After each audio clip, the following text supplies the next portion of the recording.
You look divine, darling. Oh, Ethel, what is all this? For decades, people believed a shocking rumor about Vivian Vance, that she had signed a contract agreeing to gain weight. During that time, I consider the years I spent on I Love Lucy to be perhaps the biggest ripoff of my career. Existed.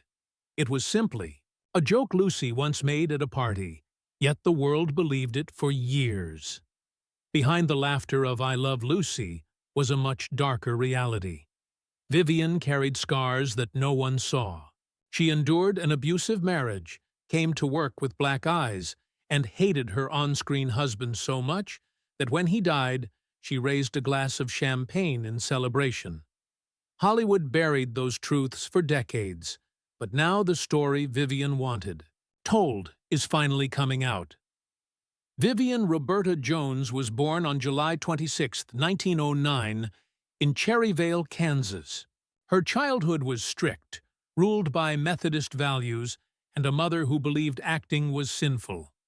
Whenever Vivian showed her natural spark for entertaining, her mother shut it down, warning her it would lead to hell. Vivian was the second of 6 children, but always felt like the outsider in her own home. By the time the family moved to Independence, Kansas, her rebellious spirit grew stronger. She snuck out to sing, dance, and act whenever she could. At school, a drama teacher nurtured her talent, and friends began calling her Viv, a lighter name that matched her free spirit.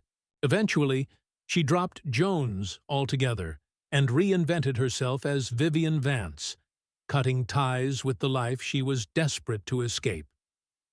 Her career began in the 1930s at the Albuquerque Little Theater, where her performances were so captivating that the building was nicknamed the Vivian Vance Playhouse. Locals even raised money to send her to New York. She arrived with just $50, working as a waitress by day and auditioning by night. After countless rejections, she finally broke through in Broadway musicals like Music in the Air and Let's Face It, proving herself as both glamorous and funny. But behind her success, Vivian's personal life was crumbling. Her marriages were abusive, especially to actor Philip Ober, whose jealousy over her rising fame turned violent. He beat her so badly that even Lucille Ball noticed, urging Vivian to divorce him. The pain left scars, both physical and emotional, that followed her into her most famous role. In 1951, Vivian was cast as Ethel Mertz in I Love Lucy. But Lucy herself had doubts. She thought Vivian was too pretty, too close to her own age, and too glamorous for the part.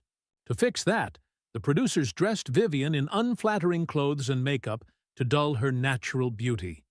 Then came the famous rumor about her weight contract, which, though untrue, haunted her image for the rest of her career. On set, things weren't easy. Vivian's relationship with William Frawley, who played Fred, was toxic from the start. She once joked that he looked more like her grandfather than her husband, and he never forgave her. Their hatred was so strong that when he died in 1966, she openly celebrated instead of mourning. Still, Vivian's work was groundbreaking. In 1954, she became the first woman ever to win an Emmy for Best Supporting Actress, a category created because of her role. Yet even that victory felt bittersweet. Instead of opening new doors, it locked her deeper into the shadow of Ethel.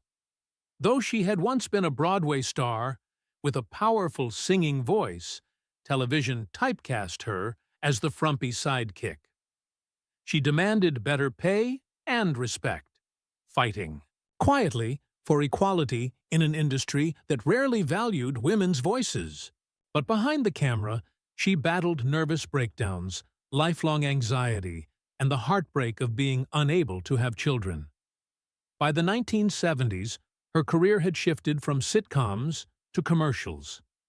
She became the friendly face of Maxwell House Coffee, smiling through pain few could see. In truth, she had been fighting breast cancer since 1973, enduring surgeries and chemotherapy while keeping her suffering private. Her final reunion with Lucy came in 1977 during a CBS special.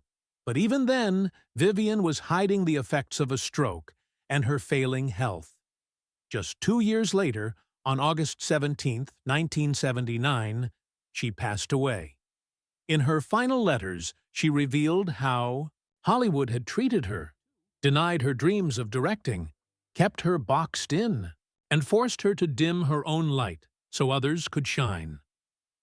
Vivian Vance's story is one of resilience hidden beneath comedy. She made millionaire, a fighter, and a woman who deserved far more than the. She was more than Ethel Mertz. She was a pie industry ever gave her. And now, at last, her truth is finally being told. Millions laugh, yet carried pain that few ever saw.